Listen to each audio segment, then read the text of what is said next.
इस रामायण पर भी अभी बहुत सारे रिसर्च हो रहे हैं। वाल्मीकि ने जो डेट बताए हैं सॉफ्टवेयर से लगभग लगभग वो साबित हो गए हैं सारे डेट। यस तो क्या उनका भी प्रयोग हम लोग कर सकते हैं स्पेस एक्सप्लोरेशन में? सर, माफ कीजिएगा, इसके अच्छा, बारे में उसकी मुझे जानकारी नहीं जानकारी है नहीं। आपको। ठीक, आर्कटिक से भारत को क्या मिलेगा? क्योंकि आर्कटिक का न तो सदस्य है भारत यस सर। और न ही आर्कटिक के बहुत करीब है भारत, लेकिन इंटरेस्ट बड़ा ले रहा है उसमें। Yes sir.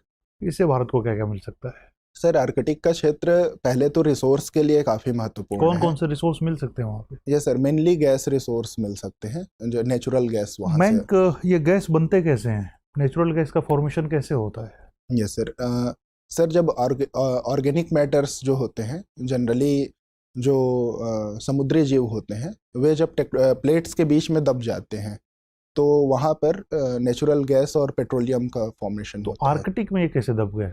आर्कटिक तो कोई प्लेट है नहीं। Yes sir. सर लेकिन जो लॉरेंशिया का मूवमेंट हुआ था नॉर्दर्न साइड में, तो उसके कारण सर आर्कटिक क्षेत्र में गैस के भंडार मिलते हैं। इसी प्रकार से रशिया में कोल के भंडार मिलते हैं, जबकि कोयला होने के लिए उष्णकटिबंधीय क्षेत्र में रशिया को होना था। ठीक तो है, यस एक सर। एक तो हो गया यस कि सर। प्राकृतिक संसाधन है इसलिए भारत इंटरेस्ट ले रहा है, और यस दूसरा सर। कारण? सर दूसरा कारण है सर, जैसे क्लाइमेट चेंज हो रहा है और ग्लोबल वार्मिंग हो रही है, तो उसके कारण सर भारत के तटीय क्षेत्र भी प्रभावित होने वाले हैं। तो यदि हम वहाँ पे इंटरेस्ट ना लें, वहाँ की इकोलॉजी के लिए इंटरेस्ट ना लें, तो हो सकता है सर कि क्योंकि वहाँ के आर्कटिक काउंसिल के देशों को इससे काफ़ी ज़्यादा लाभ होगा आर्कटिक के पिघल जाने से, जबकि हमें पूरी तरीके से नुकसान होगा। तो सर इसलिए हम इंटरेस्ट ले रहे हैं कि हमें नुकसान कम से कम हो। इससे कौन सा वाटर मार्ग, जो अगर जलमार्ग की बात करें अंतर्राष्ट्रीय जलमार्ग की, तो कौन जी। सा जलमार्ग पर बोझ कम हो जाएगा, लोड कम हो जाएगा, या उसके ट्रांसपोर्टेशन कम हो जाएंगे अगर आर्कटिक पिघल जाता है तो? ये सर शायद सर अटलांटिक पे और जो स्वेज कनाल है, इससे तो इसका सबसे ज़्यादा आवागमन। फायदा किसको मिलेगा, कौन से देश को? सर मेरे ख्याल से रशिया को मिलेगा, जो उस अभी ब्लैक सी के लिए वो काफ़ी ज़्यादा डिपेंडेंट है हॉट वाटर के लिए, तो उसको नॉर्दर्न सी से रास्ता मिल सकता है। आर्कटिक काउंसिल में कितने देश हैं अभी? माफ़ कीजिएगा सर, एग्जैक्टली मुझे नहीं पता।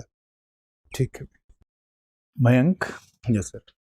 आप छत्तीसगढ़ के निवासी हैं यस सर। और अब उम्मीद है कि जल्दी ही सिविल सर्वेंट बनेंगे। ये बताएं कि छत्तीसगढ़ की जो नक्सल प्रॉब्लम है उसको सॉल्व करना हो अगर, और नक्सलवादियों को मुख्य धारा में लाना हो, ना कि उनको खत्म करना हो, ना कि उनको मारना हो, और यदि भारत सरकार आपको उसके लिए एक अच्छा पद दे, एक सचिव स्तर का पद दे और कहे कि आप एक नक्सल पॉलिसी बनाएं और इम्प्लीमेंट भी करें, क्योंकि आप वहाँ से हैं भी, तो क्या क्या पॉइंट्स होंगे आपकी पॉलिसी में और कैसे उसको एग्जीक्यूट करेंगे?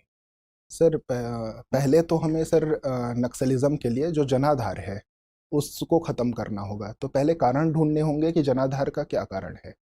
तो सर पहला तो है कि जो परसेप्शन गवर्नमेंट का है उन क्षेत्रों में, जो कंटिन्यूअस ब्रेन वॉशिंग से क्रिएट किया गया है, तो उसको हम देखेंगे कि वहाँ क्या क्या समस्याएं हैं और उसके आधार पर फैसले लेंगे। पहला नहीं, जनाधार आप का तो वहाँ से हैं ही, आप जी जानते सर। ही होंगे सब बातें। Yes sir. आप अपने ज्ञान का भी इस्तेमाल कीजिए।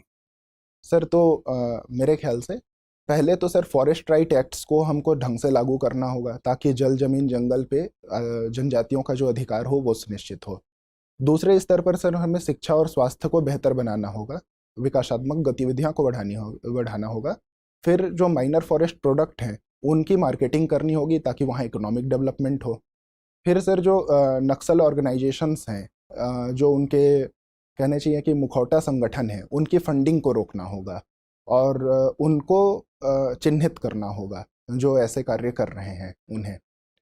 फिर सर तीसरे स्तर पर जो सुरक्षात्मक गतिविधियां हैं, जो सीआरपीएफ और जो पुलिस मिलकर करती हैं, उनको सर धीरे धीरे जिन इलाकों में विकास होता जा रहा है, तो विकास की गतिविधियां बाधित ना हो, उसके लिए उन्हें सुरक्षात्मक उपायों से लैस करना होगा।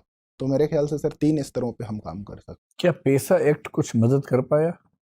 जी सर, पेसा एक्ट ने मदद तो की, लेकिन सर पेसा एक्ट केवल शेड्यूल्ड एरियाज के लिए है, सारे फॉरेस्ट एरियाज को वो कवर नहीं करता। और शेड्यूल्ड एरियाज में सारे फॉरेस्ट एरिया, दूसरी बात है कि जो शेड्यूल्ड ट्राइब्स है उन्हीं को वो राइट्स देता है, तो अदर फॉरेस्ट ड्वेलर्स हैं वो सारे उसके अंदर कवर नहीं हो पाते। तो क्या शेड्यूल 5 से हटा के शेड्यूल 6 में छत्तीसगढ़ की ट्राइब्स को लाना ये एक उपाय हो सकता है चीज़ें ठीक करने के लिए? Yes sir. सर शेड्यूल 6 के अंतर्गत उनको स्वायत्त क्षेत्र की घोषणा हो सकती है, तो सर शायद मैं जहाँ तक समझता हूँ कि छत्तीसगढ़ में स्वायत्त क्षेत्र की आवश्यकता नहीं है,